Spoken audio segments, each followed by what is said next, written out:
What's up guys, welcome back to my channel, and today we're going to be doing another unboxing video.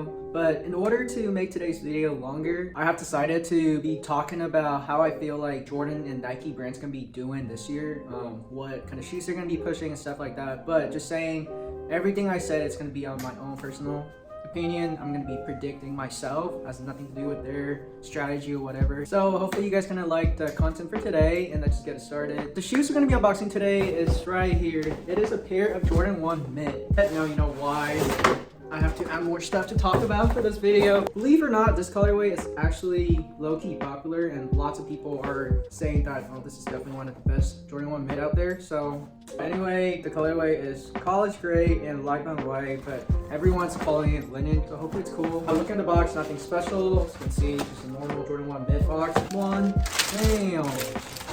Jordan 1 Mid linen colorway right there. Not bad. It's really not bad, guys.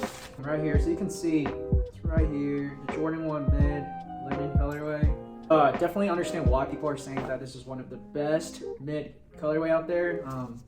I kind of agree with them, but I still think the dust green it's better. But this pair is actually clean. Kind of wish if Jordan Brand used this colorway in like a retro Jordan 1 highs. The quality is decent. I mean, retail at 120. You really can't expect much from the 120 shoes, but definitely affordable. And if you actually like Jordan 1, definitely a great pair to buy. And looking at the bottom, it's pretty simple. It's a Jordan 1 bottom, like outsole, so nothing really special. This pair is a clean 8 out of 10, easy. I mean, the colorway is pretty cool. It's nothing special, but it just stands out, you know. The quality was okay, better than I thought too. So definitely don't sleep on this pair. And let's move on to the next topic. So the first thing I think Jordan Brand and Nike are going to continue to do in 2022 is collaboration. Continue to collaborating with all those different brands, such as Alma Maniére, obviously, Union, of course, and Social Status, the chocolate milk colorway. That's definitely one of my favorite collaborations because the lunchbox, but still I feel like I don't see anything to change, and Nike and Jordan are going to continue to push, especially with Union and Alma Maniére. Maybe they will do another with Social Status because the owner of Social Status and Alma Maniére is the same. So you can continue to see lots of collaborations going to be going on this year as well. One thing I'm not certain is the off-whites. I don't know how they're going to do the off-whites, but I think they will have something to do with it. I don't think Off-White's done. I really think something new is going to come out in the future, and it is just what it is. But RIP Virgil. And for year 2022, I feel like the two shoes people should be paying attention are the Jordan 1 Mid and the Air Force. Jordan brands are going to push Jordan 1 Mid hard this year. They're going to come out with lots of cool colorways that to like attract customers from buying Jordan 1 Mid. They're going to bring the hype up there. And for Nike brand, obviously, I feel like the Air Force 1 are going to be a big year for them. All I know right now is the Louis Vuitton and the Air Force 1 collaborations. That thing, it's so hype up there. There's no way I'm going to get a pair, but I'm just saying Nike's going to be pushing Air Force 1 extra hard this year, and obviously along with Dunks, you know, all other stuff as well. But one shoes I feel like might have a chance to come back are the Penny Hardaway, the Foamposite. I feel like that shoe has been gone for years, and it's about time for someone to bring it back. With the styles going on right now, it's kind of like 90s, early 2000s vibe right now. I can definitely see some celebrities bring out the Penny Foamposite 1 or other Penny shoes out there. The third thing I feel like Nike and Jordan brands are going to continue to push are the outsole, the Sail Cream outsole. You know, it gives you the vintage vibe. I'll grab a pair for you real quick. So as you can see, oh shit, Travis, Alma Maniére's, this is the outsole I'm saying. You kind of get the Sail or like cream white outsole right here. Definitely gives you like the vintage vibe right now, and I don't see Jordan or Nike stop doing that.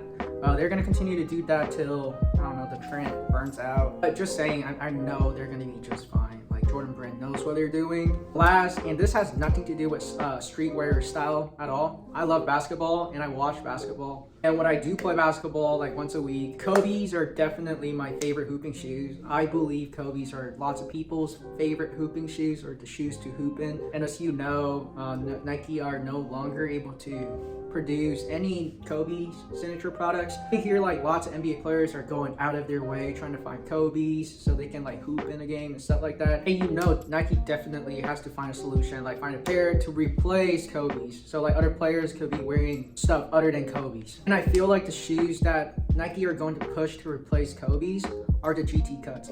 I don't know, you have seen on Instagram, but PJ Tucker actually has his GT cut colorway, whatever. It's definitely, I feel like Nike's gonna push that pair to replace Kobe's. It's in my opinion, because when I look at the picture, I can kind of find the look that the GT cut has lots of similarities to the Kobe's. To be honest, I feel like it. They're trying to use some ideas to put into the GT cuts. Clean looking shoes, definitely seen in person. My friends are actually wearing it, hooping it, they like it. I feel like Nike definitely going to push this year with the GT cut because they've been working with PJ Tuckers, and I can definitely see Nike trying to convince their athletes to wear the GT cuts instead of Kobe's. And the only two person I can see that will continue to rock Kobe's are one, Devin Booker, of course, and DeMar DeRozan. Those two guys have the most Kobe P's like out there. They have lots of Kobe's. Then those are the only two people should not be worried about it. Other than that, I feel like lots of people are worried about, oh, where can I find Kobe's and stuff like that. My prediction, GT is the solution for Nike. What Nike is trying to do to replace the Kobe issues. At the end, I really hope Nike can work that with Kobe's foundation, whatever, his wife, to work out a way that, you know, some way, somehow, they're able to re-release the Kobe's again, so people are able to cop and to wear. Chances are low, but there's something to hope for at least. Anyway, this is the video for today. Hopefully you guys liked the video, and don't forget to like and subscribe to the channel. I hope you have a good rest of the day, and peace.